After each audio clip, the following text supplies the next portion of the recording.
Hello, everyone, and welcome back to the channel. It's your boy Phil from Phil's Corner. I hope you're all having a wonderful, blessed weekend.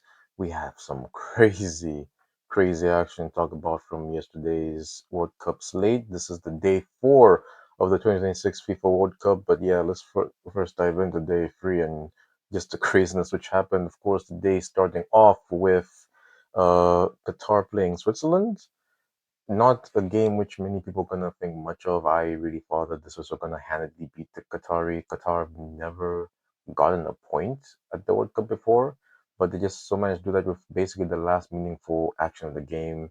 They equalized in the 94th minute after the Swiss had scored in the first half through a penalty from Brian Bolo. It wasn't a vintage game, wasn't a classic World Cup game in terms of action and everything. This was controlled possession, controlled most of the chances. They seemed a better team, but if you don't put a team away, if you keep them hanging around, there's always that chance of them coming back, and there's always a chance for you blowing 3 points and only going out with two. And that's exactly what happened when Baolam Kauki scored for the Qatari. It was a fantastic end to a memorable day and just the beginning of.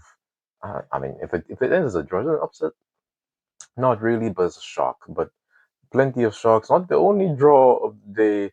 The next one was going to come in the very next game, the marquee matchup of the day. That was Brazil going up against Morocco. A game which I believed that was going to end in the Morocco win and in a 1-1 draw.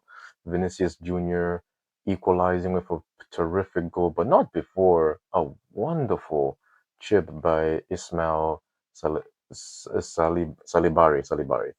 a wonderful trip from Salibari. He just recently signed for Bayern Munich. If it's not confirmed yet, he's about to be a Bayern player, and if he finishes like that, he would be right at home in the Bavarian capital. He was fantastic. Morocco were fantastic for the first 35 minutes, and then Brazil grew into life. Brazil, very stout defensively.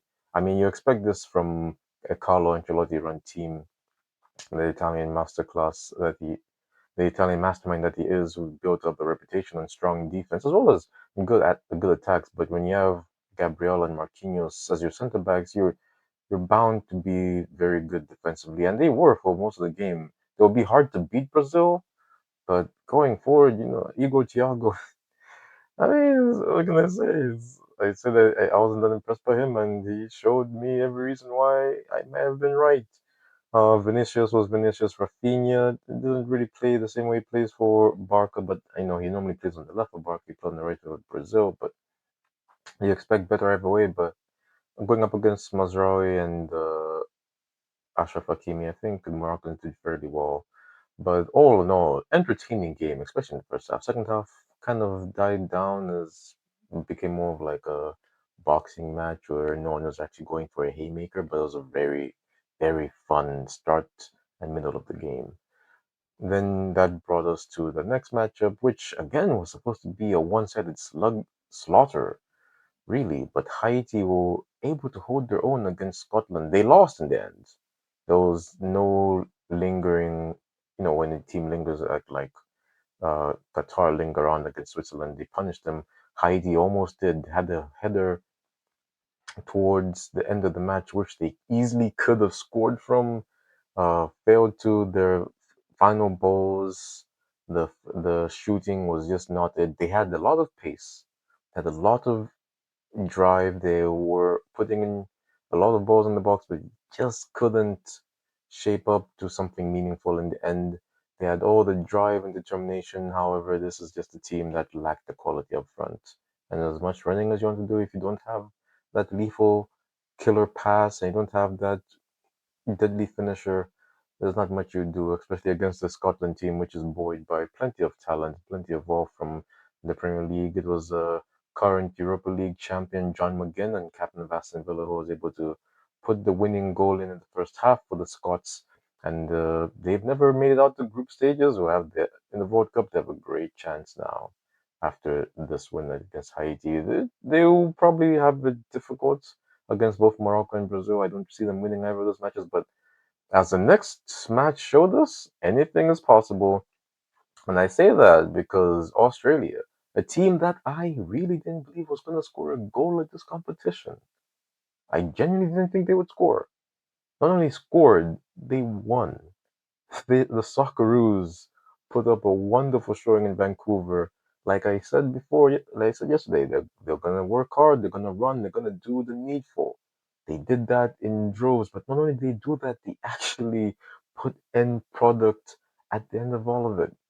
They were fantastic energy, counter-attacking display as the Turks tried to pass, and find their way through. They have stars, Turkey, Hakan Çalhanoğlu, um, Arda Güler, no Yildiz as well.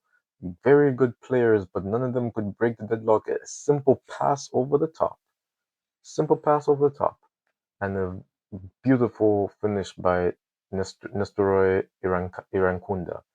But put them in the lead, and in the second half, Connor Metcalf with a beautiful run and finish away from the Turkey goalkeeper. They should have started Bayendir. I hear he's really good. Bayendir is probably one to watch if anyone's out there interested. He's a great goalkeeper for worth whatever fee that the club would probably ask for. But he didn't play, and I think that's personally, I think that's the reason why Turkey lost. Turkey lost, honestly. But no, Australia well worth the win. I mean, Turkey just again no end product from a team of stars with creative minds. They had their chances, just couldn't take them, and now they're in a a poor position. A game which I thought the sick man of Europe were going to come out on top. Now they have it all to do against the Americans and Paraguayans. Now for the day four action, Germany, a team which I tend to support in most World Cups, just not this one really, but a team which I always have a soft spot for. With my favorite player of the competition, Jamal Musiala, had an awful injury at the Club World Cup and hasn't really recovered. But once he gets going, once he gets going, he'll be one of the best players of this competition if he's anywhere near his best form. And no, just he's just a joy to watch play football. He really, really is a joy to watch play football. And we'll see if he starts today against Caracas. The Germans are looking for a massive showing to rebuild what they used to be. They're going to Houston, entering massive pressure, after being embarrassed in the group stages in both recent World Cups. Now, Julian Nagelsmann, a manager who I thought should have been the next Manchester United or even Liverpool manager, is at the helm, and he's a great young coach who should lead them to do very well against Caracas at Caracas' first World Cup. They are. This is the this is the definition of David versus Goliath. Caracas have it all to do. I discounted them completely. I don't think they're gonna go far in this group. Um, the other match, of course, is going to be at the Monterrey Stadium between Sweden and Tunisia. That's going to be the last game. Germany starts at 1 p.m. Eastern, so in about an hour. And even though it's going to be played in Houston, and which is what noon local time, and Sweden versus Tunisia is going to be played at 10 p.m. Eastern time. So once again, the two games are. It's going to be an interesting time, interesting group. Are they in the same group? Netherlands, Japan. Ivory Coast. No, there it's yes, Curacao in the same group as Ivory Coast and Ecuador, as well as Germany. It's Germany, Curacao, Ivory Coast, Ecuador. So then the next group game for them is at the Philadelphia Stadium. Ivory Coast and Ecuador that's going to be played at 7 p.m. The Ivory Coast are having a great chance to start off well with against the Ecuadorians. Both very good teams. Both these matches could go either way, really. Well, not really. The Germans are gonna smash the Curacao. I'm saying 4-0 to the Germans, and I think my African bias is gonna show up here. Ivory Coast 2-1. Amad Diallo brace, maybe Yande Mande. Who knows Ecuador? I don't know. These are both very good teams, both of them, and they could go far. They have talent sprinkled around, and hard work will pay off in this competition. Even though I'm discounting Curacao, we shouldn't forget that stranger things have happened in this competition. I mentioned Sweden versus Tunisia already at 10 p.m. I think that's going to be a tough game. Don't sleep on Tunisia. They finished top of their qualifying group, beating my beloved Malawi. We didn't come close, so it's actually fine. I think Tunisia will probably do well in this game. I can see them beating Sweden. Yesterday is really put. There should be a draw day, and I'm gonna say this is gonna be one of the draws. It's gonna be 2-2, Sweden versus Tunisia. And lastly, of course, we have to talk about Netherlands versus Japan. This is probably gonna be the game of the day. It's highly anticipated. The Blue Samurai against the Dutch, the Oranges. The Oranges are, you know, built off defense. Their attack isn't what I think it could be.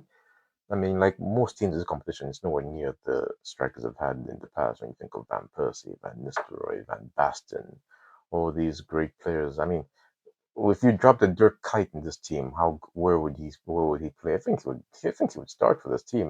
They don't fill me with great, they don't fill me with great hope going forward. But this is a World Cup, and this is always a chance for new stars to be born. And Cody Gakpo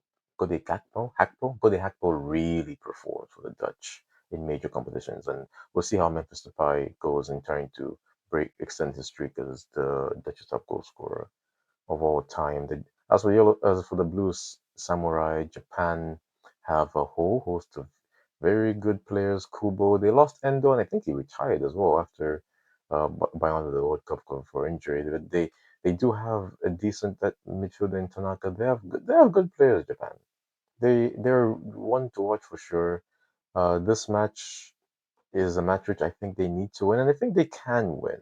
But this is another game I think will end a draw. I see both teams drawing this game and possibly doing well against the remaining two teams in the group. I'm gonna go for a 1-1 draw in this match. But that, folks, is gonna be the end of your recap for and look ahead for today. Thank you so very much, and thank for watching and staying up until the end. And well, if today's action is going to be just as good and surprising as yesterday's action, we're in for a wonderful treat. Please do drop a like and a subscribe and share the video if it so please you. May God bless you. Have a wonderful day. Bye bye.